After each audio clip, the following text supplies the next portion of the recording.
Welcome back. Coming up next on Question Time, what happens to Nigeria's recovered loot? We have with us the Chairman, Transparency International Nigeria, Mr. UAUWAL-MUSA Rafsanjani. There is a very disturbing statistics that 70% of this flow in West Africa is from Nigeria. Will you be surprised with the kind of monumental looting and stealing that is going on at local government, at state, and even at federal level? There has been systematic, looting and stealing and diversion of public funds, by some wicked, unpatriotic public officers in Nigeria. And this is why the figure is not surprising to us. When you look at the amount of resources they have been diverting on daily basis at local government, at state and federal level. So the figures that puts about 70 to 75% of this, illicit financial flow, within the West Africa are coming from Nigeria. It's not surprising. What do you think is responsible for this? Are the gatekeepers not living up to their role? There are so many problems attached to it. One, the sanction, and the discipline, is not there.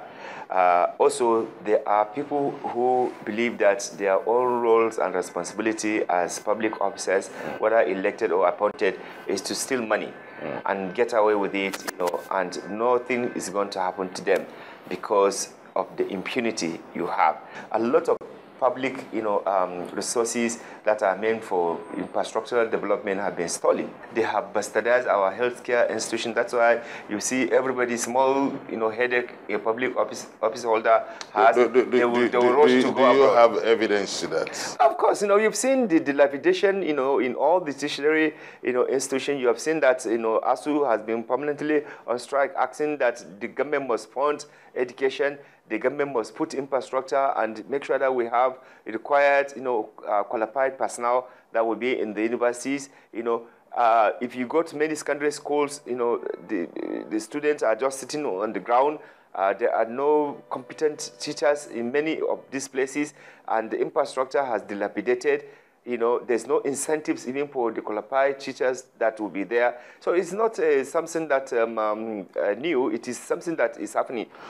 We've seen that the federal government is also trying and has recorded some milestones in terms of asset recovery or recovery of stolen funds. But what people are saying now is that there is no structure to manage the assets recovered, and that goes into the unpleasant cycle of relooting. Do you think creating a structure for the management of these assets would go a long way? Absolutely. There's no way we can successfully deal with recovery of assets when you do not have access management framework. It is important that Nigeria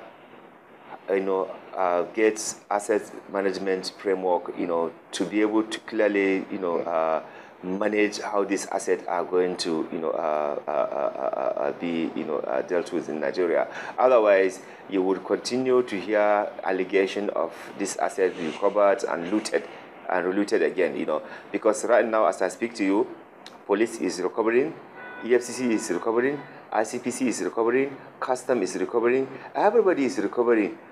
So, and yet there's no central, framework of how this thing should be, managed. Why can't you channel these, resources into a visible area where many Nigerians would see? Because we are lacking in the educational infrastructure, quality of education. A lot of Nigerians have no access to clean water, and this is affecting the health and well-being of Nigerians. If you invest, if we go into the allegation of the from the Senate against the social investment program, the allegation is based on politicizing the social investment funds, where they demand for PVC in exchange for such a scheme.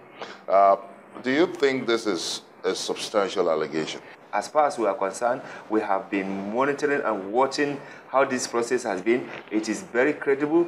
We are not saying that, in the process there might not be one problem or the other, but compared to other programs that Nigerian government has done in the past and even currently, this is a process that I think we should actually be proud of. Okay, now let's keep an eye on the political space now. What do you make of the crisis coming from the primaries?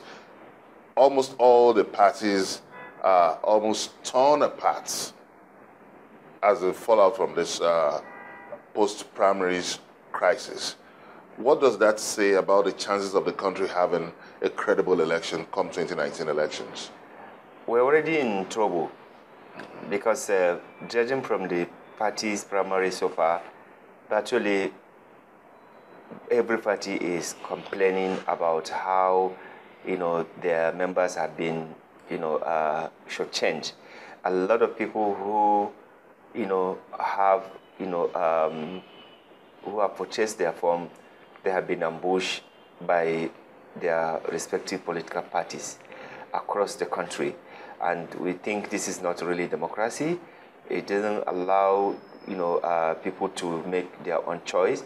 And therefore, what you have are people who have, in most instances, buy their way into the primaries. And invariably, across the parties, you are going to have a combination of, elected officials that were not actually really having public support. One thing that is obvious in the process of these primaries is the low emergence of women.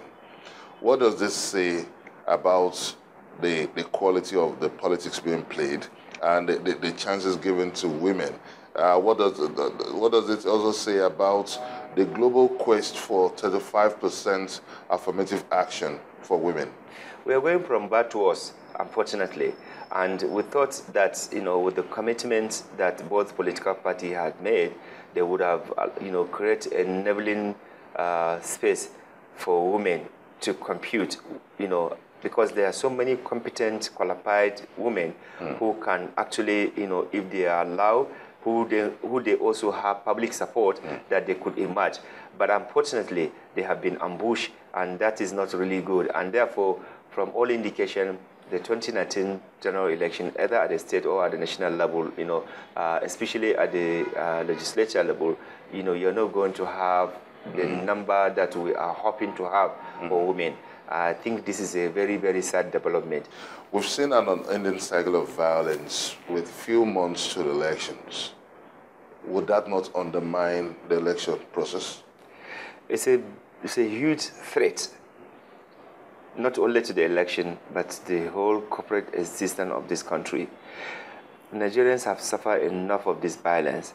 Unfortunately, those who are perpetrating, those who are turned this into entrepreneur, they will not let ordinary Nigerian have, peaceful life, simply because of their self-centered interests. Would you say the government is doing enough to stop this violence? I want to believe that, with 777 local governments, with 36 states and Abuja, federal capital, I don't think if efforts are being put together, depoliticizing this violence, misusing the young people, to do political, to engage in political violence, if there is a sincerity from government across local government, state and federal, I want to believe that we would have been able to deal with this issue. In 30 seconds, because of our time, do you think that we can have a violent-free and fair and also credible elections come 2019 general elections? It is possible to have free and fair and free balanced election if there is no conscious and determination by politicians, including the ruling party, to deny Nigerians the opportunity to really elect their respective candidate. The chairman of Transparency International Nigeria and the executive director, CISLAC, Mr. UAUWAL-MUSA Rafsanjani, thank you so much for making our time to be part of this episode of Question Time. Thank you very much indeed. Thank you. Wish you the very best of luck. Thank you very much.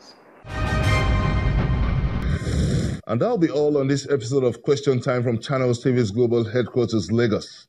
You can send us your comments on our social media platforms showing right on your screen. Join us next week on a fresh episode of the show. Many thanks for watching. I'm Benga Ashiru.